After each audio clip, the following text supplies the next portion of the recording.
Hey brother! Jay, we don't often discuss political topics on this channel, but being just a few weeks away from the election, I felt like today was a great time to discuss a very important topic. How do you stack your firewood? Oh, did you think I was done talking about Frozen? Well, think again, because there is an entire 2-second clip between non-essential characters discussing the differences between stacking wood bark side up versus bark side down, and shockingly, this has gone unexplored.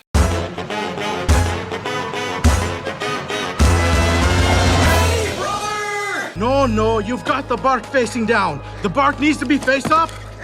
Down is drier. Don't worry guys, today we're gonna get to the bottom of this burning issue. So here's the gist of the entire argument about whether or not you should stack your wood bark side up versus bark side down. Either the bark should be facing up to protect the wood from precipitation, or facing down to protect the wood from groundwater seeping up. And to be honest, I held off on making this video because I kind of figured, well, that's the whole video. Joke explained. But oh my god, was I so wrong. Also, has nobody ever considered just doing bark side down across the bottom of the pile and bark side up across the top? Did all of the Norwegians watching this video just have their mind blown? See, where we live in Virginia, it is probably necessary to build a fire to keep your home warm maybe 2 to 3 days of the year, and even then it's probably more for ambiance than anything else. But in other much colder climates, there are plenty of people who rely on fires to keep their home warm for the entire winter. And as such, it's something you have to seriously plan in advance for. Where are you going to get the wood from? How are you going to chop it? And maybe most importantly, how are you going to stack it? I kid you not, in some of these colder climates, firewood stacking is something of an art form, and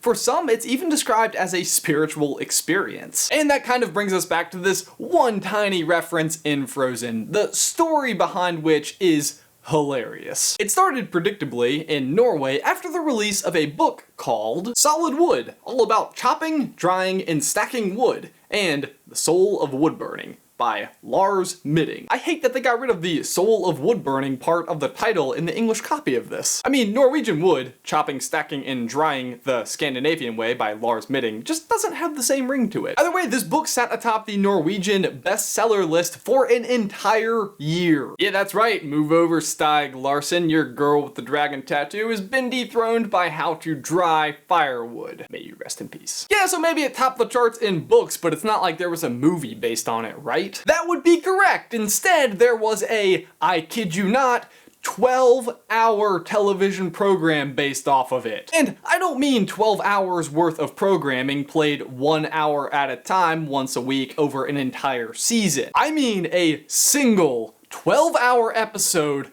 on prime time. Although to be fair, when the show is 12 hours long, it's kind of hard to avoid prime time. And what's more, it had over 1 million viewers, which is more than 20% of the Norway population. Now, I don't want to diminish the noble art that is firewood stacking, but even if you're passionate about this topic, you may be wondering, is there really 12 hours of information to talk about? The answer is no. Well, maybe there is, but this program decided to stop talking about firewood after 4 hours. After that, the remaining 8 hours of the program was a live feed of a burning fire next to a stack of wood. That counts as most of the episode, which I will remind you again was 12 hours long. That means if you started watching at noon, you wouldn't be finished until midnight. What even in the heck is happening in Norway that they have this kind of time? Were there commercial breaks? When we come back, we'll be adding a nice cedar log to the flames.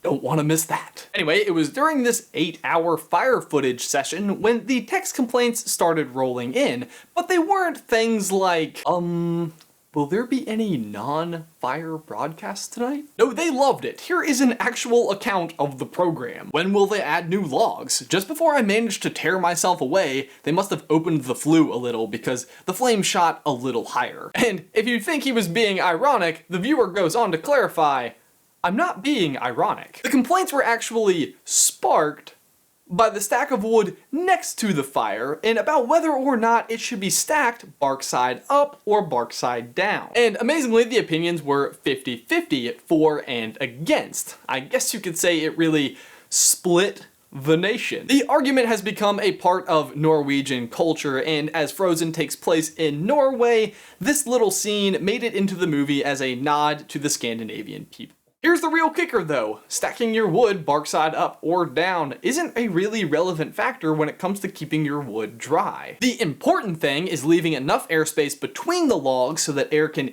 easily pass through them and keep the wood dry. So really the important thing you want to keep in mind is making sure your stack faces east.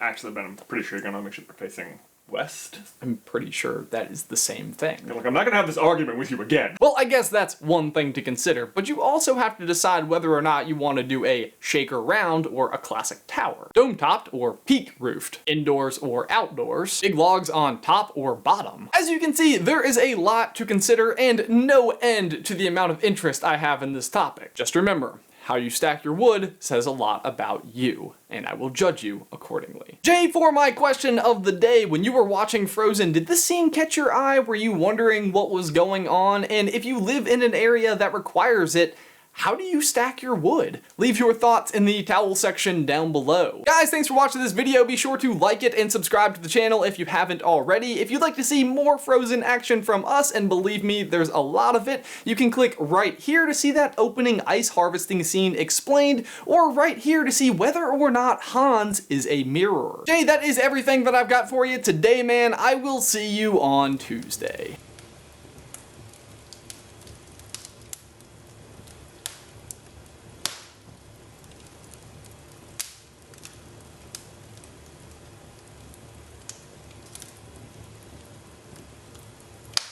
The complaints were actually sparked. Man, it's so funny I can't even actually get through the line.